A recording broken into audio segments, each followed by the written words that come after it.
MP board class 11th वाले समस्त विद्यार्थी ध्यान दें। माय डियर फ्रेंड्स, आप सभी छात्रों के लिए भौतिक शास्त्र का वार्षिक परीक्षा का जो पेपर है वो आ चुका है आपकी स्क्रीन के सामने। माय डियर फ्रेंड्स, आपको जो क्वेश्चन पेपर में बता रहा हूँ ये 100% आपकी परीक्षा में आपको देखने को मिलेगा, लेकिन आप सभी छात्रों को पूरा पेपर देखना है। इसी प्रकार के 4 सेट पेपर में बताऊंगा। अगर आप 4 सेट पेपर देखते हैं तो 100% इन 4 सेट पेपर से आपका प्रश्न पत्र बन जाएगा।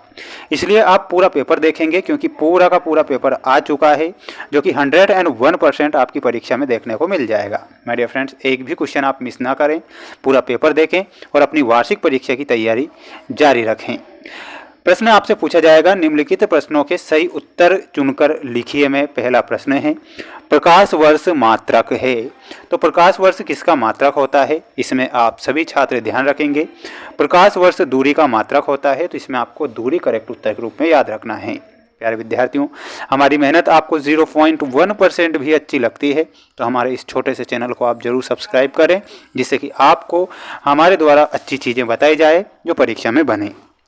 गैस के अणुओं की गति होती है। माय डियर फ्रेंड्स, गैस के अणुओं की गति किस प्रकार की होती है, तो आप सभी छात्र जानते हैं कि त्रिविमीय गति होती है गैस के अणुओं की।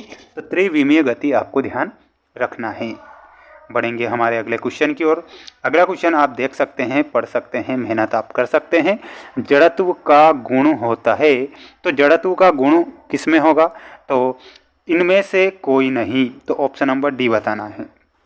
वाट किसका मात्रक है, तो प्यारे बच्चों वाट शक्ति का मात्रक होता है। तो शक्ति आपको करेक्ट ध्यान रखना है। हमारी मेहनत आपको अच्छी लगती है तो वीडियो को लाइक भी कर दीजिएगा, चैनल को सब्सक्राइब कर लेना है। मेंस एजुकेशन ऐप पर आपको पेपर के PDF मिल जाएंगे, जिससे कि आप अपनी तैयारी को और भी मजबूत करें, जिसमें कि 4 चांद आप लगा दें। इसलिए आप इस ऐप को ज़रूर इंस्टॉल करें। अगला क्वेश्चन ये रहा, रेखीय संवेग के आघूर्ण को क्या कहते हैं। तो रेखीय संवेग का आघूर्ण कोणीय संवेग कहलाएगा। सेल्सियस पैमाने का परम शून्य ताप होता है, तो इसमें -273.18 डिग्री सेल्सियस, ये आपको करेक्ट उत्तर के रूप में ध्यान रखना है। वहीं अगला प्रश्न आएगा परीक्षा में, आप यहाँ पर देख सकते हैं पूरा पेपर सॉल्यूशन के साथ मैं बता रहा हूँ। आपको तो सिर्फ मेहनत करना है।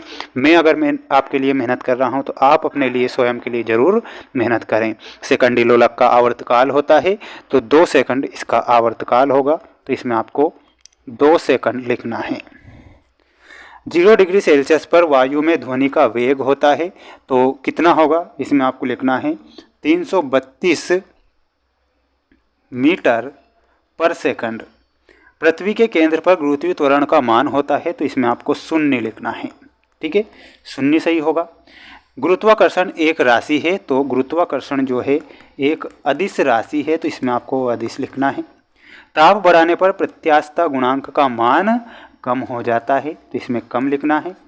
द्रव चालित लिफ्ट के सिद्धांत पर आधारित है, तो ये पास्कल के सिद्धांत पर आधारित है, तो इसमें आपको पास्कल लिखना है। ठीक है, तो पास्कल करेक्ट हो जाएगा। आप स्क्रीनशॉट ले सकते हैं। पेपर की PDF की जानकारी मैं दे चुका हूं। प्यारे बच्चों, मेहनत आपके हाथों में है। बिना मेहनत के वैसे भी जय जयकार नहीं होती और कोशिश करने वालों की तो कभी हार नहीं होती। सत्य सत्य में देखिएगा, ऊष्मा तथा कार्य के विमी सूत्र समान होते हैं, तो इसमें आपको सत्य लिखना है। गतिक घर्षण का मान सीमांत घर्षण से हमेशा कम होता है, तो बिल्कुल ये सत्य लिखना है।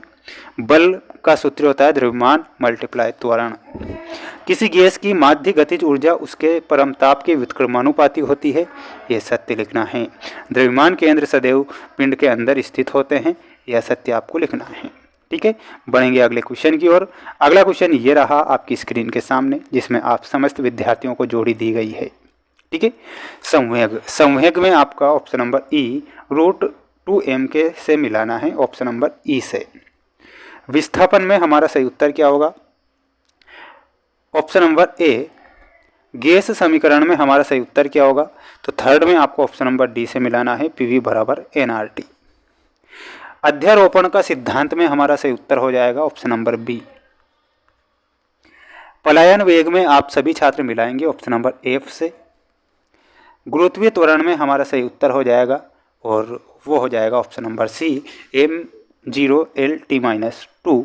ये आपको ध्यान रखना है। अगला क्वेश्चन देखिएगा। अगला क्वेश्चन ये रहा आपकी स्क्रीन के सामने। पढ़ना आपके हाथों में है, मेहनत आपके हाथों में है।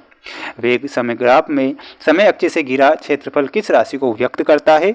तो वस्तु के विस्थापन को ये व्यक्त करेगा। तो इसमें आपको वस्तु का विस्थापन लिखना है। वस्तु का विस्थापन। सर्पी घर्षण तथा लोटनिक घर्षण में कौन सा घर्षण कम होता है? तो लोटनिक घर्षण कम होता है। तो इसमें आपको लोटनिक घर्षण लिखना है। लोटनिक घर्षण।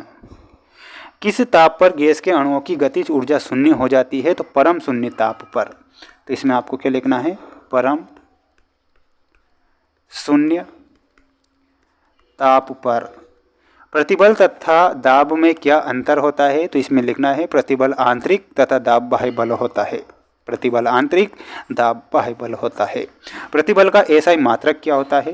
तो प्रतिबल का एसआई मात्रक होता है न्यूटन प्रति मीटर स्क्वायर। Metre square. ये आप सभी छात्र ध्यान रखेंगे। प्यारे विद्यार्थियों, पूरा जो पेपर है वो हमारे ऐप पर ही मिलेगा। ऐप की लिंक भी डिस्क्रिप्शन में दे रखी है, जिससे कि आप अपनी वार्षिक परीक्षा की तैयारी को मजबूत करें और हमारे चैनल के साथ जुड़े रहें, जिससे कि मैं बेस्ट आंसर और क्वेश्चन बता सकूं। प्यारे विद्यार्थियों, अच्छे से मेहनत करें, अपने माता पिता का नाम रोशन करें। यही कामना इस वर्ष में करता हूँ। मिलते हैं नेक्स्ट वीडियो में।